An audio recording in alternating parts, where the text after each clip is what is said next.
We're joined today by high school baseball coach Brent McGuire. Now, Brent played collegiate baseball, and he has a daughter who moved on to play collegiate softball. We're going to talk with him about, number one, how do you encourage your kid if they show an interest or an ability to be able to play collegiate sports? Number two, how do you keep them focused? And number three, how do you keep it fun for that child? It's going to be quite interesting, especially if you've got a kid who's looking at moving to the next level. So stay tuned to today's Clubhouse Gas.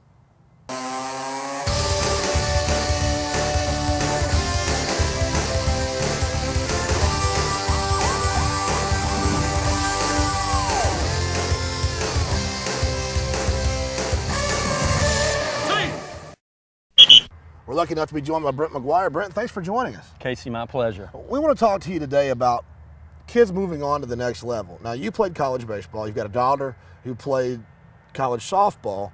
What do you do as a parent when, number one, you see that your kid has the ability, and number two, they express a willingness and a desire to play college sports, either softball, baseball, football, whatever? What kind of pressure is on you as a parent to help that child prepare for the upcoming recruitment process?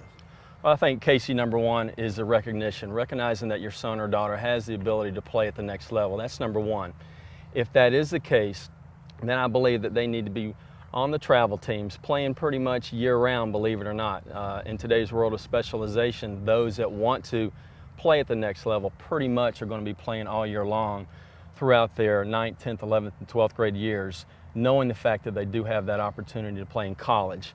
Pressures are there. Yes, it's very competitive, no doubt about it. But for those desiring and are capable of playing at the next level, then usually that's what it's going to take. And you start specializing that child in high school. You wouldn't specialize them when they were 11 or 12? In today's society, it gets earlier and earlier all the time, believe it or not. For my daughter's case, she was a 9th grader, and that's basically when it was recognized that, hey, she does have a chance to play in college. It was brought to our attention. And but to answer that question, yes, it does start earlier nowadays, and parents are more aware of that, and they're in tune with that. As a result, you're seeing these kids getting lessons all the time, year-round. They're specializing in one sport with the dream in mind of hoping to play college baseball or college softball one day. Do you think that that's good for an 11 or a 12-year-old, that they have that focus at that age, that that's the sport that they want to play? Honestly, I would say no, I don't. I think that's still too early in my mind. I think a lot of times they get set on one sport and they're missing out on other opportunities in life. If they're just focusing on baseball or softball, or they're missing all the fun with youth sports and baseball and basketball and tennis and whatnot. I still think that's a little early of an age to really be focusing on, okay, I have a prodigy child that's a great athlete that, yes, one day he's going to play in college. Let's only let him focus on that sport rather than enjoying other things in life. Right. When I was 11, I couldn't decide if I wanted to be governor of Georgia, which has been my goal since I was 5 for whatever reason, or if I wanted to be a scientist. Now here I am, neither, thank goodness for the people in the world. But yeah, for me, an 11, 12-year-old doesn't have that focus, so I agree completely. What is the recruitment process like for a parent? When you see, number one, you want to get your child out there, but then you have to make a decision about where your child's going to go. What different aspects come into that decision-making process? Because it's a decision for the parents, too, to, which direction you're going to encourage your kid to go. Absolutely. First of all, if your son or daughter desires to play in college, as a parent, support them. Enjoy the journey.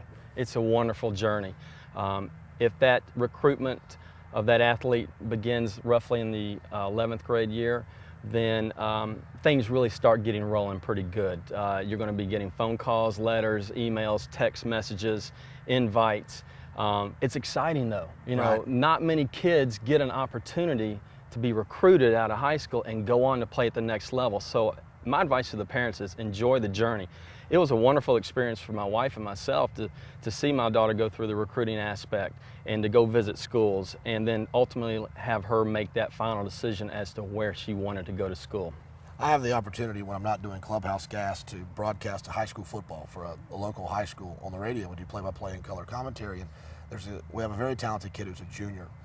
My partner and I went out to dinner Friday night after the game, and his dad was in the restaurant. We got to talking with him, and I promise you, he reached in his back pocket and he pulled out a handful of letters and he laid them on the table. He said, "That's what came today." He was so proud. He wanted just to show us. The letters hadn't even been opened yet. He was just taking them to his son. And I just thought, how exciting is it got to be for him to go through this process with his son? He had all the letters right there laid out, Mississippi State and Vanderbilt and all these different great schools that to him, just the fact that these people were interested in this kid seemed like a big deal. Now, we did an interview a couple of weeks ago with UCLA's head women's basketball coach, and she talked about how academic standards and how good a kid does in school academically shows her time management skills that can then be translated into their success as a collegiate ball player.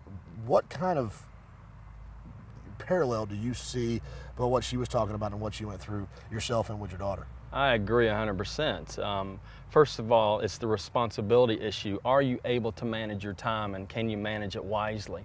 As a high school athlete, you're going to practice maybe an hour and a half a day. Right. You're going to school, you're getting out at 2 o'clock. You have a lot of free time on your hands, whereas in college, it's a whole different ballgame. There's early morning workouts, then you go to your classes, and then you have to be in the training room, and then you've got to go get ready for the ball game, and then there's practices, and then after that, now you have your studies, and you have to be able to manage and balance that out. If not, you're going to get behind.